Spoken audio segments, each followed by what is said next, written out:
I would like to strike the last word. Gentlewoman is recognized for 5 minutes. Thank you, Madam Chair. I would plead with my colleagues to reject the Pence Amendment and not to defund Planned Parenthood. And I mean that as a double entendre, to not defund the ability of women to plan parenthood. I know of what the previous speaker, the gentleman, referred to, all those well-meaning people who want to speak about the value of life and not funding contraception and not wanting to make an abortion, which is the law of the land, available if people choose that. I am really touched by the passion of the opposite, you know, to want to save black babies. I can tell you I know a lot about having black babies. I've had 3 of them. And I had my first one when I was 18 years old, at the ripe old age of 18.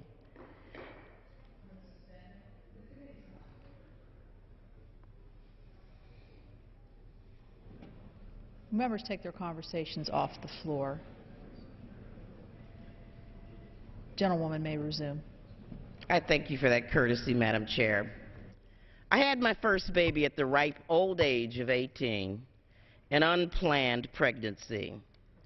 And let me tell you, I went into labor, unfortunately, on New Year's Eve, had not even one dime. Phone calls cost a dime at that time. I didn't have a phone in my home and didn't have a dime to go to the phone booth to call an ambulance which is a waste of money, using Medicaid dollars, but I didn't have a car and didn't have cab fare.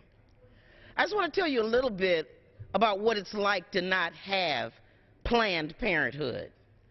You have to add water to the formula to make it stretch. You have to give your kids ramen noodles at the end of the month to fill up their little bellies so that they won't cry. You have to give them mayonnaise sandwiches. They get very few fresh fruits and vegetables because they're expensive. It subjects children to low educational attainment because of the ravages of poverty. You know, one of the biggest problems that school districts have in educating some of these poor black children who are unplanned is that they're mobile. They're constantly moving because they can't pay the rent. And yes, I heard many of you talk about sexual predators. It subjects them to sexual predators, as when you try to go out and do a little work, you have to leave your kids with just anybody because you don't have $800 to $1,200 a month for child care. And let me tell you, you know, the public policy has treated poor children and women who have not had the benefit of Planned Parenthood with utter contempt. These same children, it has been very difficult to get them health insurance through CHIPS. When you go to the grocery store to buy them a little birthday cake with your food stamps, everyone stares with you in contempt. And yes, on a bipartisan basis, Democrats and Republicans ended the entitlement to aids for families with dependent children, so that when we have a recession like we have now, women who are alone, typically poor, of color, with these poor black children, have no money, go months and months and months with little or nothing to sustain themselves. And I recall that the first item on the U-Cut website was to cut temporary assistance to needy families. And let me tell you what it does to women who cannot plan their parenthood. It derails their ability to complete education and training so that they can get a job. The TANF law is very harsh. It won't even let women complete high school diplomas. It sends them into workfare programs and very low-wage service industries, often jobs with no unemployment benefits.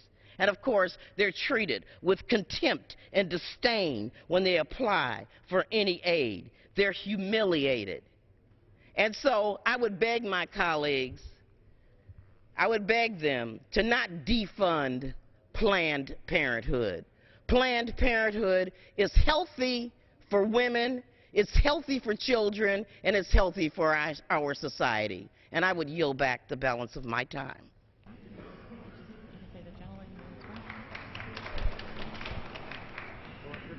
Plead.